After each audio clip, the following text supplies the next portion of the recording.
Hello, everybody, and welcome to another episode of the Every Story Counts podcast. A little bit different today, as you can see. We're doing it remotely, not in the studio, so I can continue to bring you the best guests. Very lucky today with having Peter Bleak on the show. He's got an amazing story. Quite strange how I actually got in touch with Peter after watching him on Banged Up Abroad. He's got an absolutely amazing story. Just tell us a little bit about your early life before all that, Peter, and where everything sort of began at the start. Well, I started off in the military. I was in the army for quite a lot of years. And then after a bit of a time in Northern Ireland, I moved off to Rhodesia till independence, 1981. South Africa for a while. That wasn't a very nice experience. And then I got involved in the thing that's become known as the Purulia arms drop. When did you join the military?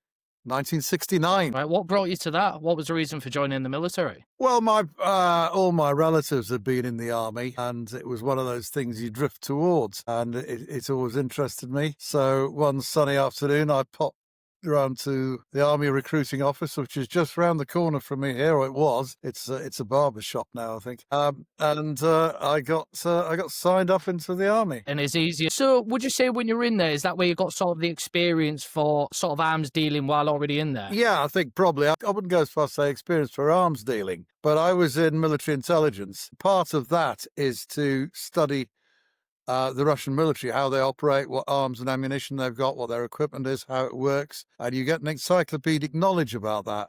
So that gives you a huge background and knowledge of how military equipment works. And if you've been in the army yourself, you've got a bit of advantage because when you're talking to people, you understand what it is they want and why they want it. So it makes it quite easy to get into that line of business. How did you actually get into it at the start? How is it something you actually get into? Well, people always think it's a strange thing to be, but, you know, the British Army's got to buy its guns from somewhere. It doesn't make them themselves. Arms dealer's probably not the right description, really. Military forces, no matter where they're in the world, they are all exactly the same. They need guns, they need ammunition, they need food, they need clothing for uniforms, they need belts and braces and all that stuff. They need toilet paper. These days, they need computers and computer printing, printers, all those things that the day-to-day life that we all use. When we want something like that, we nip out to the shop and buy it. But when they want something like that, they have to put it out to tender. Yeah. And, you know, they've got to print out a big form saying what they want, what the specifications are. A little bit like all that business with protective equipment when COVID came in, you know. You're supposed to put out a tender, give the exact specifications of what you want. And then people like myself will read through the tenders because they're published every month in the Government Gazette. And you look through and think, oh, yeah, I've got a friend in a factory somewhere, he can produce that stuff.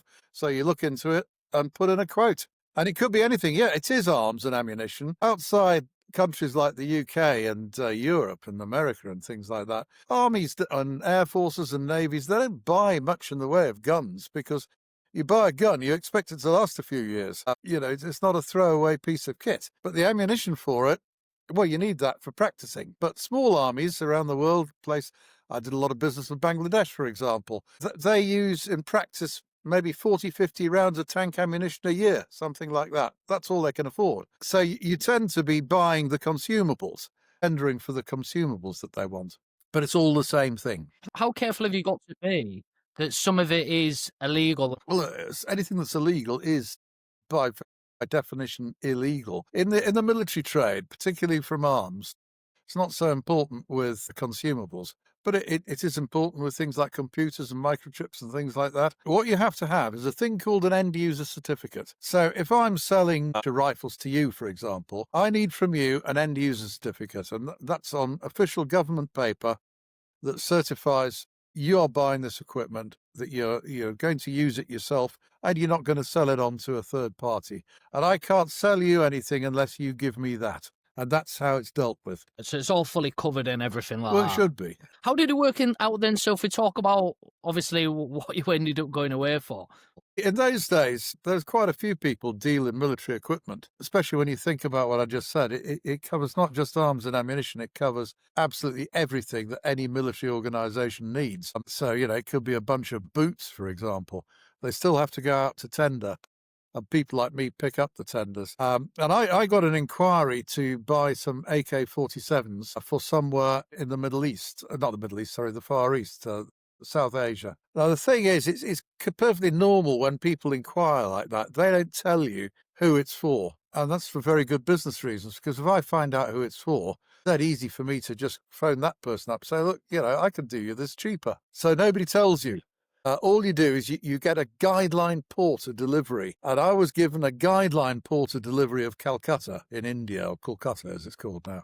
I didn't believe for 1 minute it was meant for anywhere near Kolkata, but the distance for shipping would be about right, you see. It's all about the cost. When you sell something, it's not just the price of the goods. You've got to have it delivered where the people want it. So you need a port, you need a destination that gives you the right kind of journey. So with arms and ammunition particularly, it's generally you need to ship it because it's very, very heavy. If you send it by air, it's way too expensive. You can't possibly do that. So I got this inquiry from a Danish businessman in Copenhagen, and he said he wanted to buy 500 AK-47s, and the guideline port of delivery was Calcutta. So I did him a quote. I wrote it all out. Can't remember how much it was now. It's quite a lot of money, but that said, AKs are cheap. I was about to say how Well, much AK, was in that? those days, I don't know what it is now, but in those days, a Chinese AK-47 at the factory gate was about $100, which isn't a lot of money for a brand new machine gun. But then it's got to be transported, it's got to be delivered, and all that sort of thing. So there's a lot of cost go on top of that. But the factory gate price would be about $100, as opposed to the factory gate price of a British Army rifle, which is several £1,000s. Big, big difference. And I put the quote in, and I got an email. Well, no, I didn't get an email. No, not in those days. I got a fax back saying, yeah, we like your quote. That's great. We'd like to go ahead and sign the deal. So I printed out the contract and everything, flew out to Copenhagen, met up with these guys to get the contract signed and sort out the terms of payment. Halfway through this discussion, another guy came in, and he had a big map of West Bengal in India, and they opened it out on the table and said to me, where are these guns going to be delivered?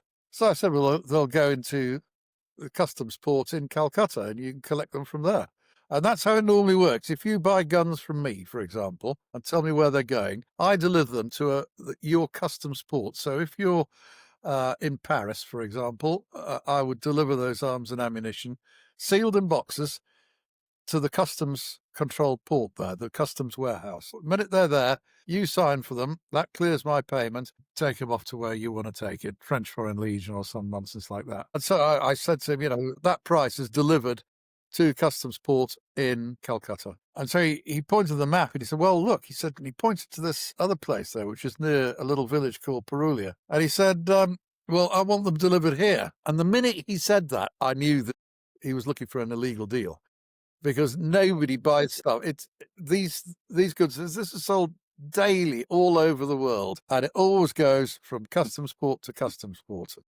There's no other way to do it. Even if the British Army wanted to buy 30 rifles, I don't deliver them to a barracks. I deliver them to a customs-controlled port in London or wherever, and they collect it from there. So I thought, well, this is a bit hooky. I'm in Copenhagen with a bunch of guys who are clearly terrorist sympathizers, because who else wants 500 AK-47s? So, I mean, that's a nasty pile of kit. So I thought, I got to get out of here. So I said to him, look, you asked me for a price delivered to a customs port, so that's what you've got. I can't deliver there for that price. I'll have to do you a new quote. So we agreed on that. He said, yeah, okay, that's fine.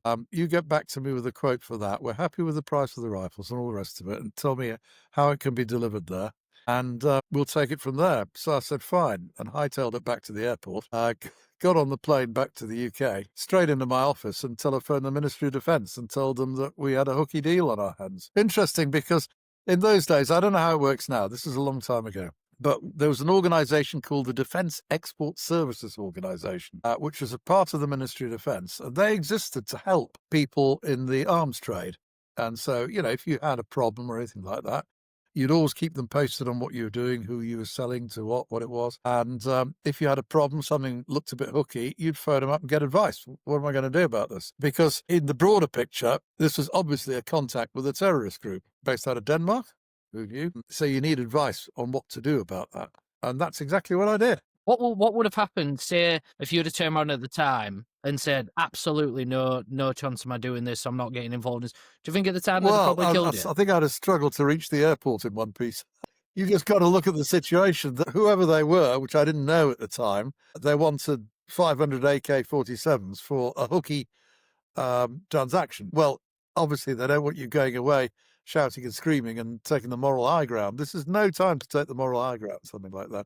I don't speak Danish. I can't find my way around Copenhagen by myself. So I thought, right, let's get out of here and get some advice from the Ministry of Defence. What did Well, they say? they said they'd send somebody to see me straight away, which they did do. In the meantime, I was to carry on talking to these people because their first question was, well, who are they? And I don't know who they are. I know their names, but I don't know what group they represent or what their interest is. I don't know what their object of their exercise is, because obviously if you put yourself in the security services shoes, they want to know where this is going and why, because it's a major thing.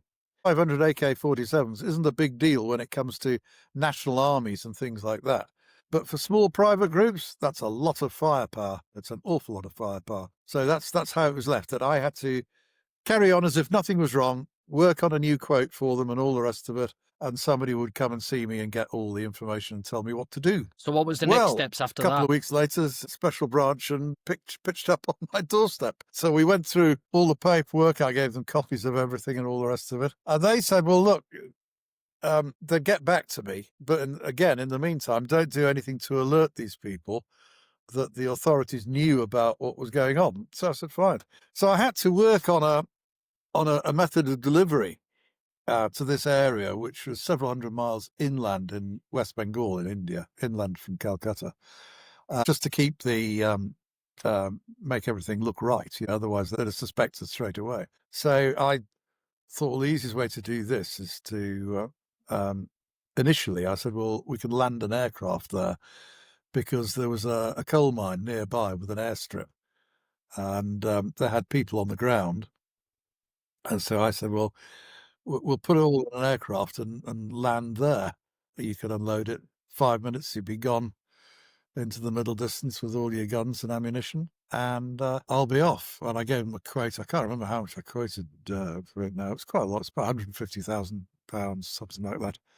And that's how it was left at that stage. And then a special branch in MI5 came back to see me again. And they said this time that this deal had to go ahead because they'd been in touch with the Indian government, and the Indian government wanted to know who these people were and why they wanted arms and ammunition. So the idea was they should let the deal go ahead and then grab everybody on the ground when the guns got delivered. And we discussed. Did you ever get tempted to say at that point no? When they were asking you to do this, was it ever a case of like, no, I didn't Well, want to not get really, involved because in I was this? already involved anyway. You can't very well back out. You get a lot of help from the government and things like that. And when they want you to then do something, you really ought to do it. Otherwise, the help you get in the future will just vanish. Plus, I wasn't actually doing very much. I was very busy with other things. Writing out contracts for sale is not a big deal. You can do that in 5 minutes on your computer. And the advice that they gave me was that I should pass the deal on to somebody else, which I thought was perfectly all right. I said, I'll do that. But by that time, the deal had changed. The guy who wanted to buy all this stuff had decided instead of landing at this disused mine airstrip to unload the stuff, we'd drop it by parachute, which is actually a more sensible thing to do, quite an easy thing to do. And so we'd revised the deal to cover that. And so the agreement I had with MI5 was that I would help them buy the aircraft, which is a harmless thing to do and quite an easy thing to do. And somebody else, in fact, the factory that was supplying the arms, would do the actual arms deal so that I wouldn't be involved in it in any way. Selling an aircraft is no big deal. People sell aircraft every day, but I wouldn't show up on any of the documentation for the arms. The money trail for that would miss me as well, so it wouldn't lead to me. And that's how that was left then. So this was basically organized. I flew out to Latvia, to Riga, and I found a couple of really good Antonov cargo aircraft for sale on the side of the runway there, because in those days the Cold War hadn't been over long, the Berlin Wall hadn't been down long, and all these little states like Latvia, Lithuania, Estonia, Poland, they'd all become independent from the Soviet Union. They were getting rid of the Russian stuff and all the rest of it. So I found two really good aircraft for sale, at a good price, and went out there and bought one for this guy, and he hired a crew. So the plan was then the arms and ammunition were coming from a factory in Bulgaria. Oh, excuse me. Yeah, coming from a factory in Bulgaria. So the easy way to do it was to take off an aircraft from Latvia, from Riga, fly down to Bulgaria, load up the arms and ammunition there, and then take off for the nearest airport to where this was due to be was a place called Varanasi in India. So these aircraft, they don't have a great range, so they're hopping across the world. So they go from Latvia to Bulgaria, from Bulgaria to Iran, and then from Iran to Pakistan, then Pakistan to Varanasi in India, which is like a hop all the way. If you look at it on a globe, it's almost a straight line, and then take off for somewhere like Thailand or Burma or Myanmar as it is now, which would overfly the area where the arms are intended to be, and they were just going to fake a bit of engine trouble, lose height, shove the arms and ammunition out the back, and then fly on. And that's how it was left. And then it went wrong. There was an incident when the MI5 guy and the Special Branch guy were around at my office here in Scarborough.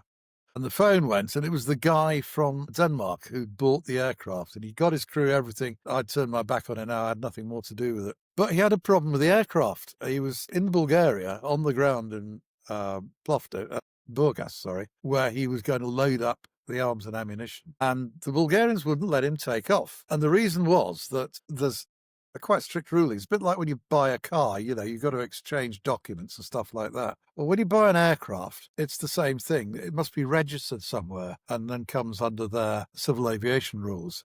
So, like, for example, British Airways, it's all based in London. That's their home port. So British Civil Aviation Authority rules apply to those aircraft. And certificates of airworthiness, which is like your MOT, exactly the same.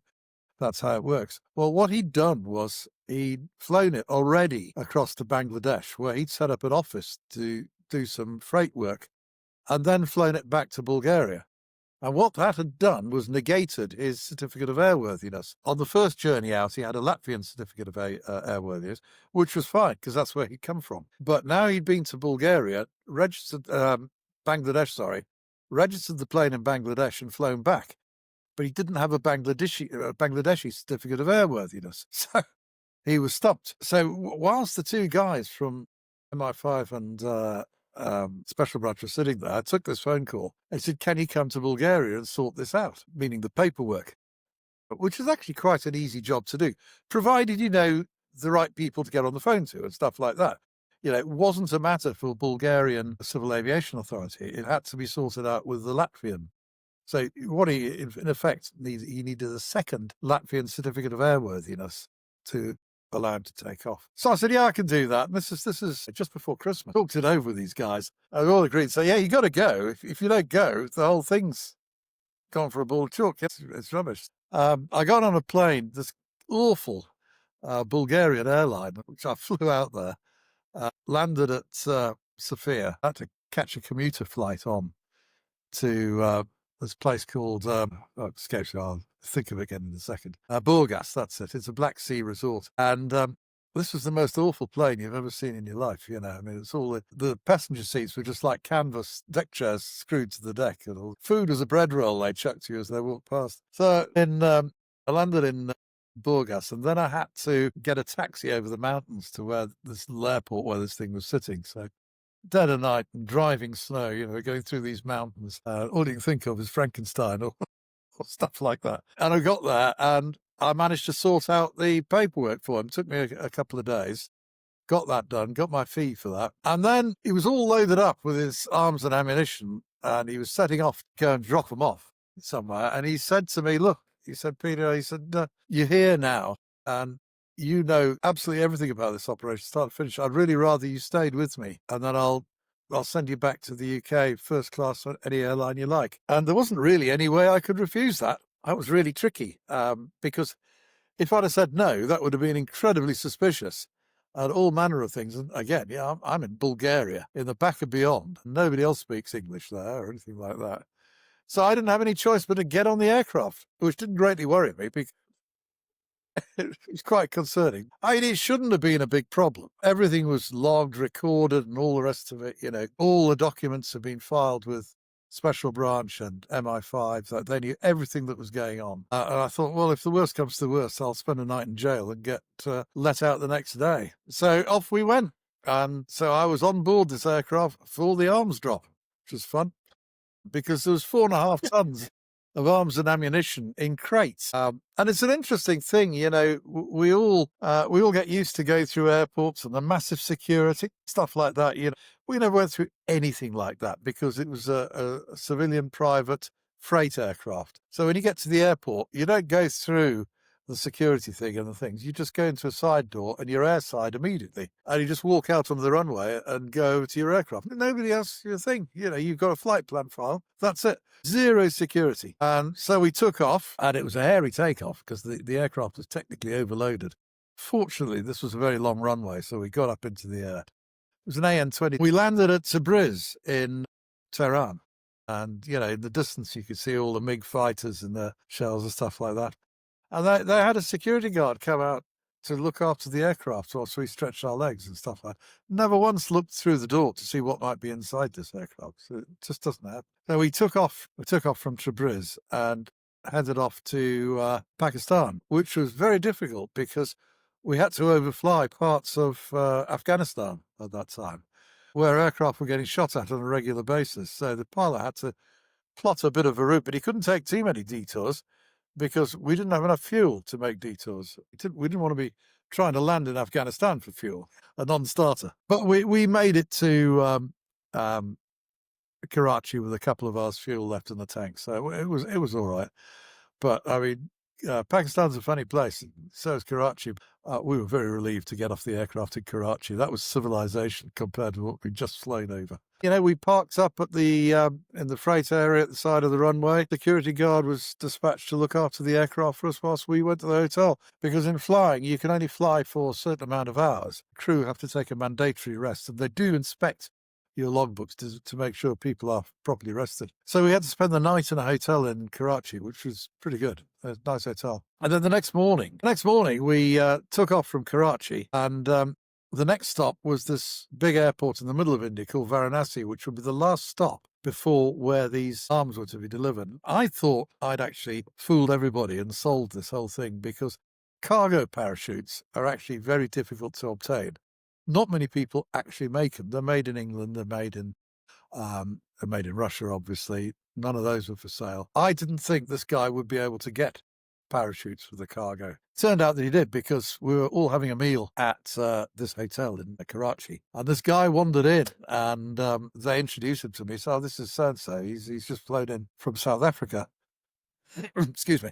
He's brought the parachutes. And I thought, oh, Jesus, you know, that's me. I thought they were going to have to unload all the cases, the sealed cases, into it was all machine tools and stuff like that. And we just leave it for another time. But no, he had the parachutes. So somehow between Karachi and Varanasi, we had to unpack all these boxes and then put pallets, because in a cargo aircraft like that, there are rails going down the middle. It's like a train thing. And you put pallets on these rails, and then you put the gear that you want to drop on the pallet, put a big net over it, then attach the parachutes to the top of that. And this is not a big aircraft. There was about 5, 6, 7 of us in there. So we had to unpack all these cases, stack the guns and the ammunition on the pallets, get rid of the cases, which we had to break them up and stack them in a corner somewhere, rig up the parachutes, and that was to be the job done. But unfortunately, by the time we got to Varanasi, we hadn't finished. It was just too hard work. And so the Russian crew faked engine trouble. And one of them sat on the engine cowling, messing about with the engine, looking as if he was working hard, whilst everybody else was inside the aircraft, busily stacking AK-47s onto pallets and things like that. And after a couple of hours, I got it done.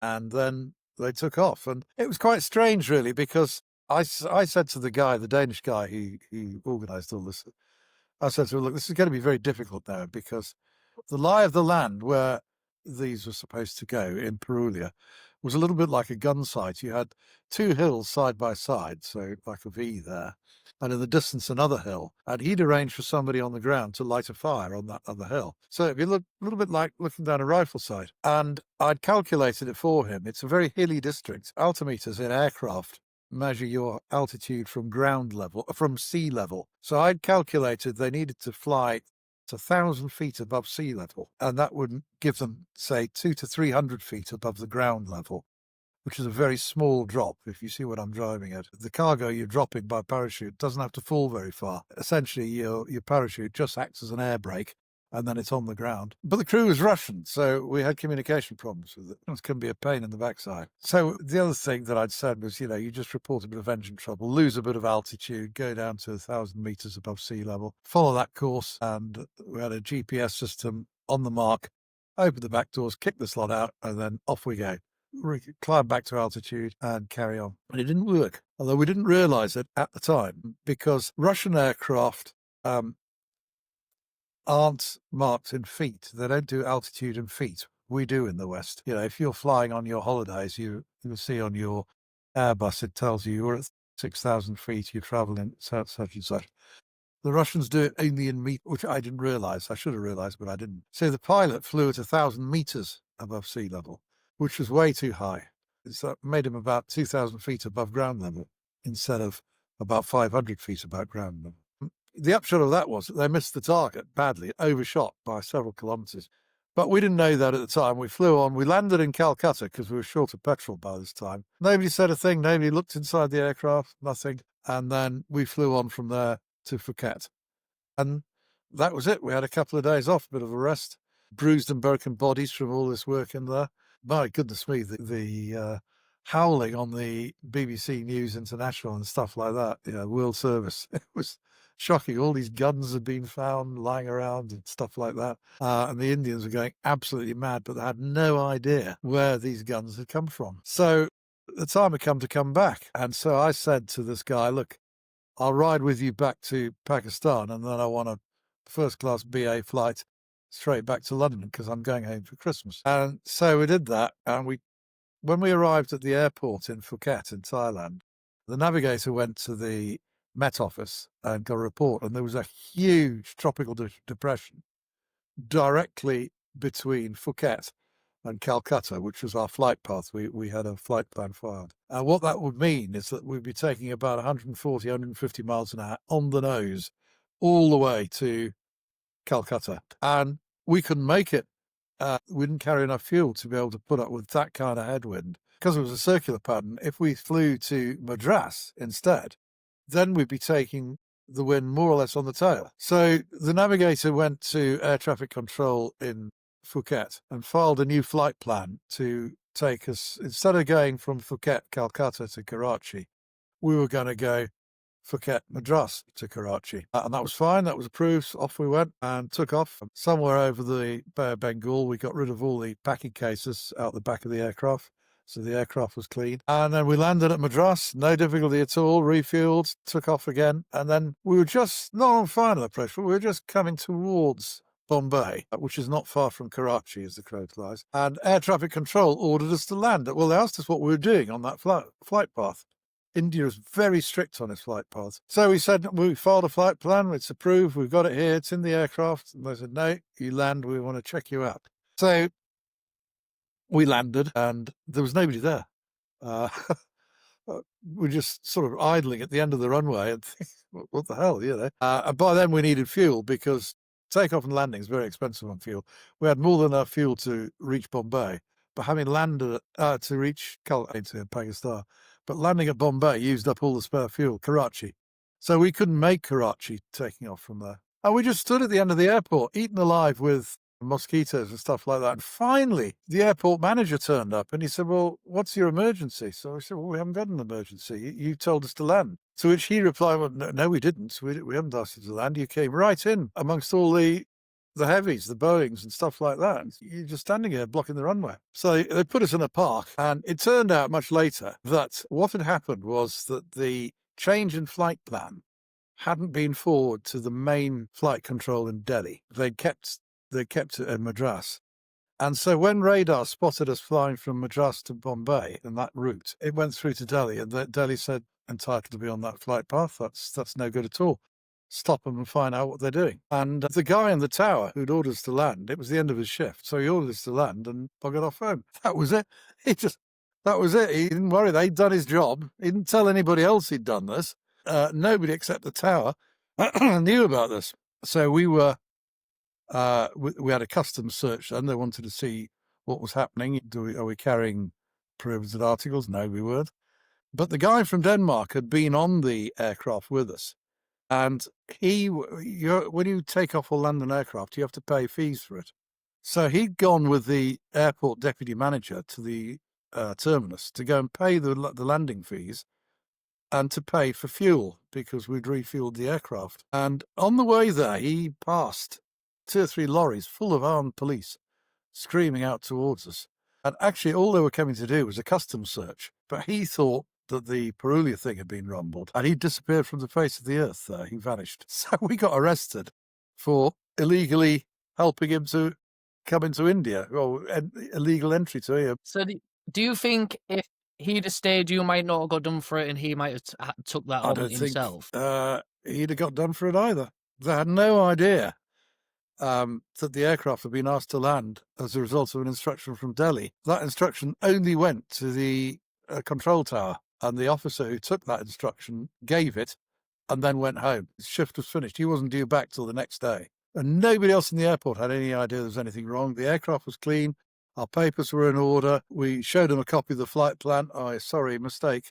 And India does this. They force civil airliners to land frequently, but full of tourists and stuff like that, because somebody's made a mistake with the paperwork. It's not uncommon. And yeah, we'd have probably just taken off and gone. 15 minutes after leaving there, we'd have been in Pakistan, and you couldn't have got us back from that.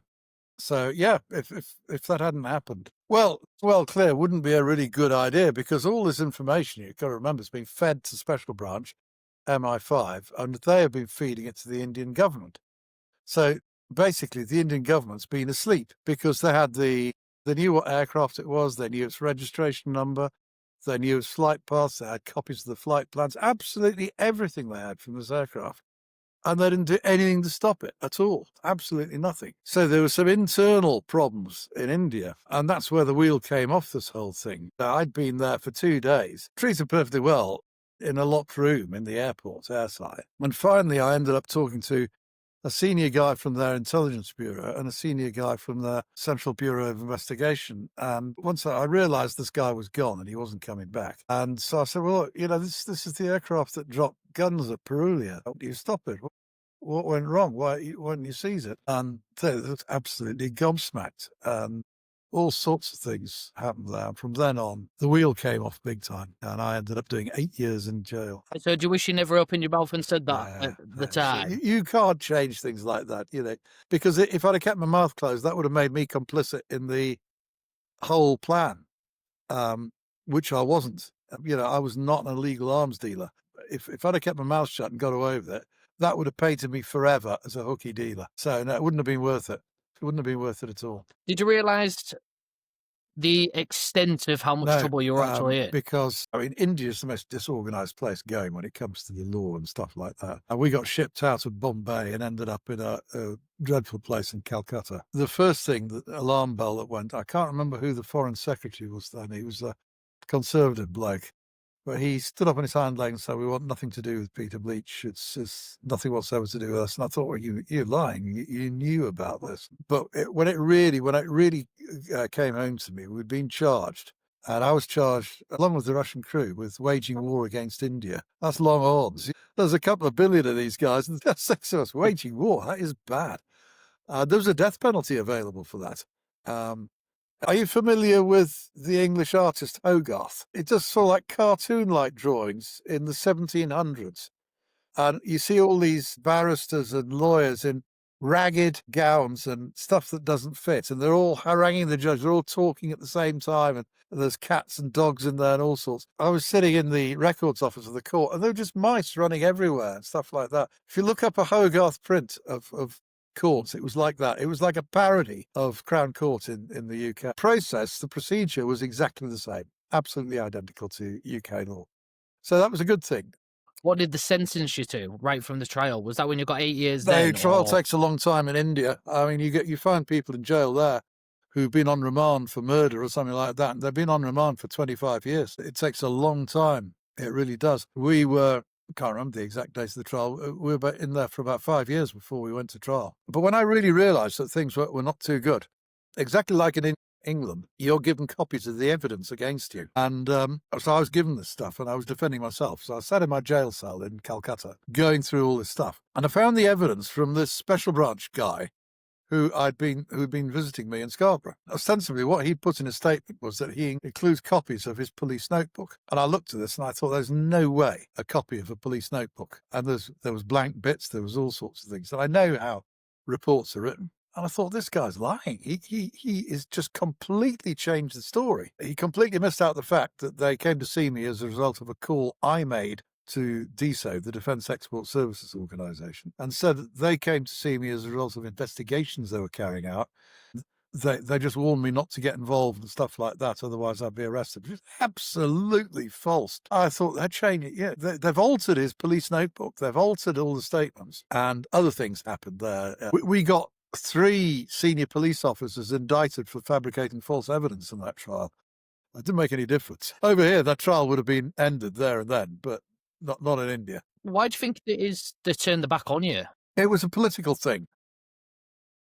But I didn't learn that till long after. I didn't learn the extent of the political machinations until long afterwards. I think one of the reasons they did it was hugely embarrassing, and it was very easy to blame an Englishman. So long as I was sitting in jail in Calcutta, nobody had to carry the can for anything. Because the first thing that I found out was I got a visit from the British Deputy High Commission. They turned up at the jail with a huge box of documents. And I thought, what's this? And he said, well, these are from North Yorkshire Police. You're entitled to see the evidence against you. So I got out this box of documents, went through it, and I went to this guy's statements and his policeman, and all the actual proper ones were in there. So I had evidence that this guy was lying straight away. And I mean, the cross-examination was great fun.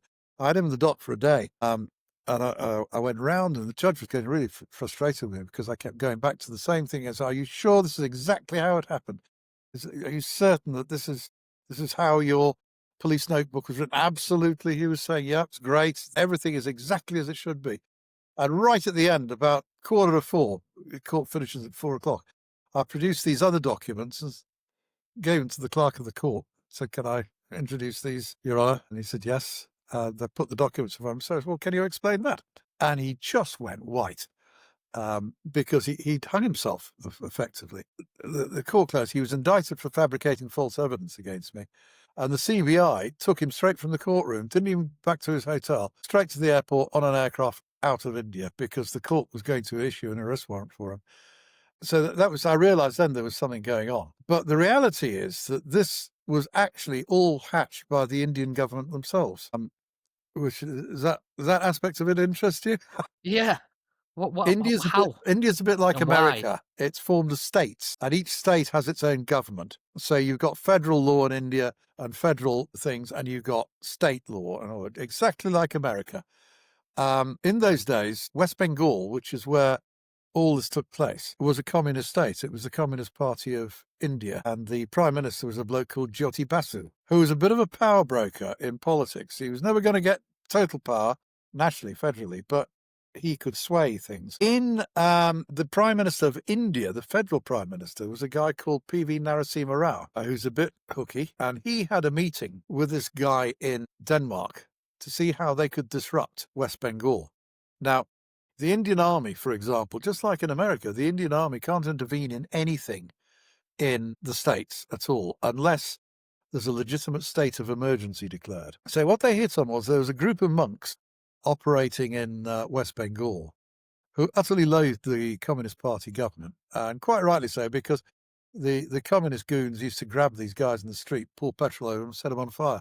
Nobody was ever done for it or anything like that. So they really hated the communist government. So the Danish guy suggested to Narasimha Rao, well, why don't we arm these guys, these monks, give them AK, because the West Bengal State Police have got World War I 303s. That's all they've got in terms of arms and equipment. And that's what this was all about. And the drop was on the edge of the monastery where these guys were. And the idea was that if they started killing policemen, West Bengal policemen, they would have to declare a state of emergency. And once a state of emergency was declared, the Indian Army could move in, put it all to bed, but that means that the state government was suspended. That removes the Communist Party of India from the elections, the national elections, which were coming up. So, and that's what it was all about. So it was for a bigger cause, really. It was something that you was obviously Oh, not yeah, I didn't briefed know. on. It was for It a was quite a long wider time before I subject. found all this out. It was, I mean, if you're doing 8 years in Indian jail, what you're obsessed with is surviving,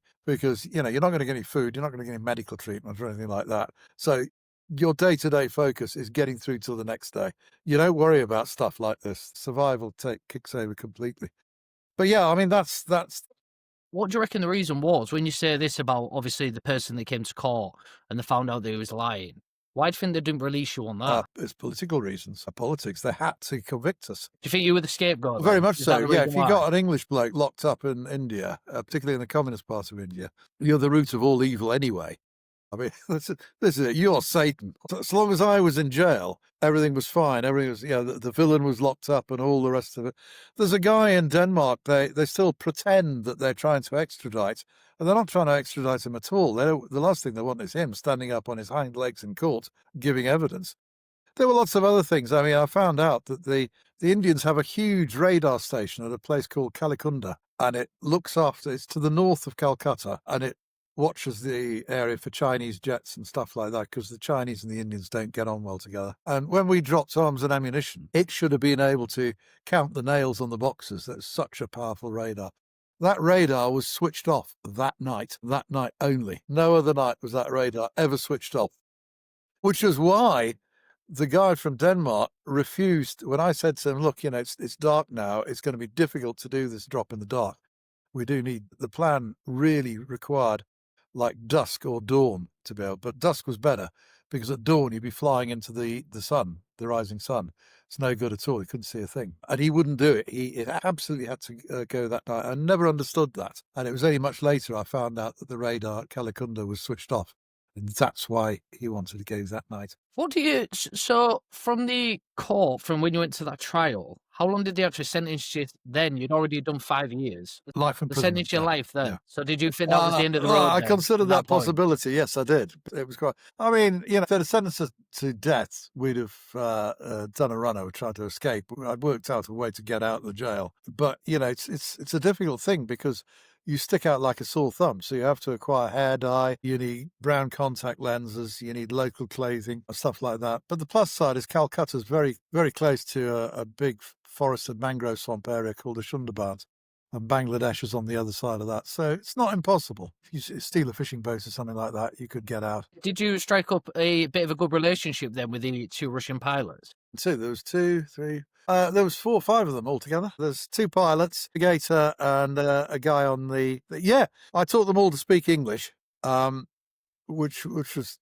quite good fun. It's the most helpful thing I could do for them was to speak English, because in India's got hundreds of languages. Where I was in Calcutta, Bengali is the main language, but there are lots of other languages as well as Hindi. But the language of the courts is English. So if you're an Indian guy and you don't speak any English, tough.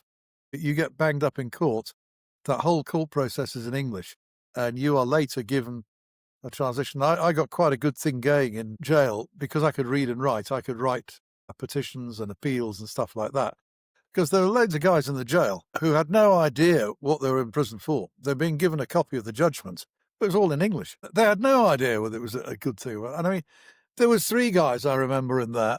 They were accused of murdering a little Muslim girl.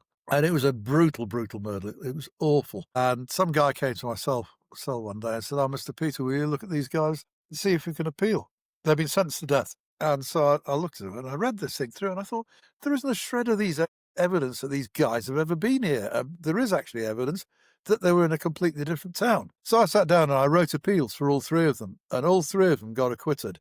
So, it wasn't wasted time in there. It wasn't wasted time at all. Those guys that had gone. So I'm guessing in ways you didn't have too much of a bad sentence, apart from the conditions, because a lot of people in there needed you. Yeah, you're quite right. At first, it was very, very difficult, because Indians like to demonstrate how patriotic they are, and we were enemies of India. So even the nearest little drug dealer wants to take a bite out of you. But we're all quite big lads, the Russian crew and myself. We're able to look after ourselves. But yeah, in the end, I did very well out of that. I did petitions for people and stuff like that, trying to set myself up as a bit of a grouty. How dangerous was the prison? I've seen people killed in there. Yeah, you have to be able to fight. And you had to be able to demonstrate that very, very quickly. Once you did, you're all right. You're left alone. How difficult was it for you in terms of obviously being in the military, doing stuff for your country, to then have you, in the nice way, your country sort of turn its back on you government wise and not be helping you? It can be quite difficult, but then you've always got to take the view that it's not the government, is it? It's people in government. There's half a dozen people. And what I found out later, it's quite interesting. Do you remember a guy by the name of, and I've just forgotten his name now, David Shaler? Some years ago. Right, David Shaler was an MI5 officer, and so was his girlfriend, a nasty little piece of work called Annie Matchon. And David Shaler sold a huge amount of MI5 secrets, sorry, to one of the Sunday newspapers. And then he ran away, and he was finally arrested in France and brought back and put on trial here in England. If you look him up, there's a lot online. You can see all right. And his girlfriend then went, his girlfriend, Annie Matchon, she wrote a book, the title of which I can't remember right now, but I feature in that book. Her explanation is that I worked for MI6. How did you end up that you actually got released? How did that come apart, that you got your life sentence? I'm afraid I owe Vladimir Putin for that, sadly. Vladimir Putin wanted to buy Su-34s. No, he didn't. The Indian government wanted to buy Sukhoi 34s, which are very capable fighter bomber. And in those days, they had a better reputation than they do now. And so Putin came to India to sign the deal. And what we'd done, I worked out that what I needed to do, because I realized that we were all in there for political reasons. Nobody cared about the Russians. So that's why they were able to stay in. And I was painted as the bad guy in all this. And I decided the only way I can do this was to make it harder to keep me in jail than it was to let me out of jail. And I thought that's got to be the object of the exercise. And I was always spoke to the press at great length. Every time I went to court, I spoke to the press. I never refused to talk to them, let them take all the pictures they want. If they wrote to me, I answered in detail. So, because I thought I need these guys, I need people on my side. And I knew an MP called Sir Teddy Taylor. I don't know if you remember him years ago now. He was the Conservative MP for Southend East. And he'd been a very pro-Brexit guy long before anybody thought of Brexit. He was just against the European Union. But he was very independent-minded. And he brought up my case in Parliament time after time after time after time. And I would write him letters, which he'd then ask Jack Straw about in Parliament and things like that. And it got to the stage where if some British minister came out because they donated a free golf course to the starving children of Hooghly or Calcutta or something like that, the first thing they were asked is, what are you doing about Peter Bleach in jail there? That they couldn't do anything without being asked about me. And in the end, it just got easier. And then Vladimir Putin came to buy these Sukhoi 30s. And a group of Russian lawyers had done something similar in Moscow and made a bit of a cause for these guys. And Putin just picked up his pen to sign, then put it down and said, now what about my Russian crew you've got in the jail in Calcutta? And they were released the next morning. That morning, just gone.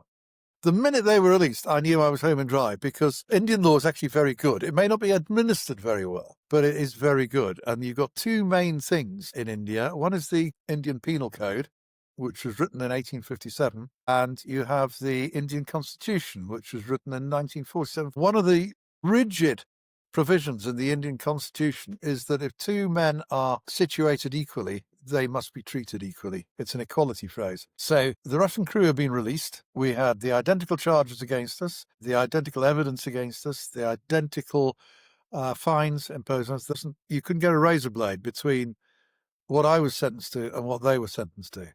So that meant that we were equally situated. And because we were equally situated, I knew it was a matter of time before I got out. The Supreme Court was going to release me. I knew that.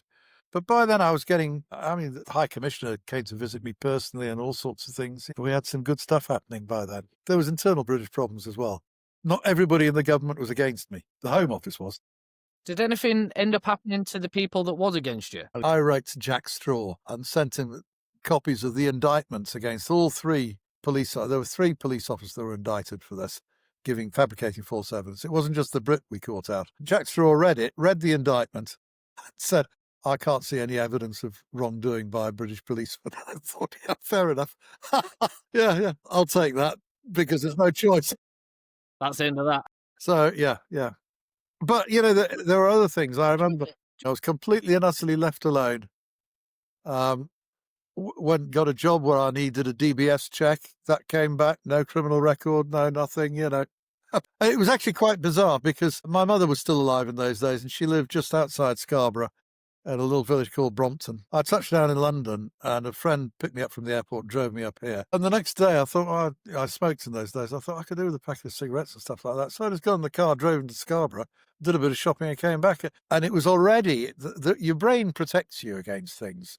It was immediately as if India had been a long distant memory from years ago. It was almost instant. And it's remarkable how your brain can protect you. I didn't get bad dreams or anything like that at all. I mean, like I say, it wasn't all bad. Doing something a lot less stress-free now, aren't you? Well, I mean, I got to worry about all sorts of things. I got to worry about Rachel from accounts and what she's going to do soon. Life was easier in an Indian jail. Do you have any regrets about anything? I mean, why would I? There's 3 guys that didn't get hanged because I wrote them a pretty basic, simple appeal. Come on, yeah, that's all right. That all by itself, it almost justifies that sort of period of time, doesn't it? It's extraordinary. They weren't guilty. They shouldn't have been hanged for that, and they weren't. So it's not all bad by any means. And, you get things like everything's bribery in India. And if you get an ordinary guy on the street and somebody steals something from a market stall, the cops will grab him, charge him with theft, sling him in the jail. And that's where he'll stay. He goes to court, like you do here, every 2 weeks or 3 weeks, up in front of the magistrate, but the magistrate doesn't see them. They all sit in the court cells. The warrants are taken up to the magistrate. He signs them all, and off they go. And that goes on for years. So all you got to do is write a little petition saying, "Sir, I'm on remand for theft. The maximum sentence for my theft is 6 months. I have been in prison for 3 years. Please release me." And he'll get out. All you need to do is give him 50 rupees so he can bribe the police sergeant in the cells to actually take him up to the court. And so, hundreds of guys like that we got out. So it's not at all bad. But, the jail authorities were sick of me at the end. Yeah. Completely sick of me. And I say it wasn't all bad. There was one guy came to see me, connected with the Foreign Office, and I'd requested some documents. I say he was connected with the Foreign Office, not with the Home Office. The Home Office were hoping that I would die in jail. That was their solution to everything.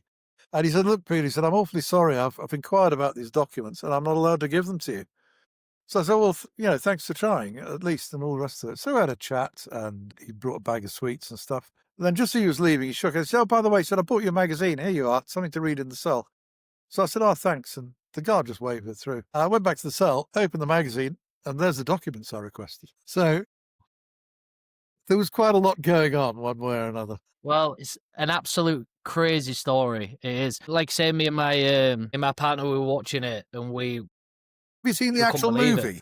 We couldn't. How did it end up that you ended up on Banged Up Abroad? There's a movie called The Arms Drop. Have you seen it? Yeah. I'll be It's watching called it The Arms now. Drop. It was made by a Danish director called Andreas Kofoed, Koefoed. And the people who do Banged Up Abroad had seen that. But the Banged Up Abroad, they wanted to show a bit more about life in jail and stuff like that, which was quite realistically done. But The Arms Drop itself it ended with the arms drop, more or less. That was the thing there. But it's incredibly realistic. And you remember I said that when I went... You remember I said there were I found 2 aircraft in Latvia. They were like sister planes. They're both AN-26s. The guy who made the arms drop went to Latvia and rented that other plane, which was there, that I didn't take. And the crew he got for that plane for the film were actually friends of the real crew. And they would have been the next in line if the other guys had refused to take it. But I mean, the way he set it up and filmed it, that is exactly how the arms drop took place. Absolutely exactly. It's really, really good. Very, very well done. It's like stepping back into life. Well, you've lived a more exciting life than most people. Well, yeah. I mean, that's all long in the past. I mean, since then, I had a run-in with a former KGB colonel from Russia. He tried to do something silly up here, so we ended up fighting him in court and beat the hell out of him as well. He's now bankrupt as a direct result of crossing swords. That's a whole thing. So there we are. Anything else you want to ask? Well, I'll be getting myself over to Scarborough at some point to. Yeah, it's great. The weather's been pretty good today, and it's not a bad town. It's got its drawbacks, like every seaside resort in Scarborough. It's got its drawbacks in England, but it's not bad. It's a nice place to spend a bit of time. Funnily enough, when they were filming The Arms Drop, the Danish film crew, when they were filming, they spent another 2 days shooting background film of the cliffs and all sorts of stuff like that, which they could use with other things. They thought it was such a lovely place, landscape-wise. They didn't film the drunks in the streets or anything like that. Is there anything else you want to know? No, that's everything. I really appreciate you coming on, Peter. It's an amazing story. I'm going to be having a watch I of the can recommend Armstrong. it. It's a good film. Yeah, it's a good film and it's well made, and it does tell you quite a lot. Yeah, and there's other things. You can find me and the Danish guys on Indian television accusing them of exactly what I said, that, you were in on this, you did this and all this. Oh, it was big round. It's great fun. Been positive about the whole situation. I think it's a credit to yourself. So I massively appreciate you coming on, Peter, giving me your time. I know you're a busy man, and you are. I know you've got all sorts going on. And Do you remember Alan, Tory party guy? I can't remember his name. He wrote diaries and stuff like that. And he famously remarked in Parliament, if you've been to a boys' public boarding school and been in the army, prison's a doddle. And he was quite right. Absolutely right about that.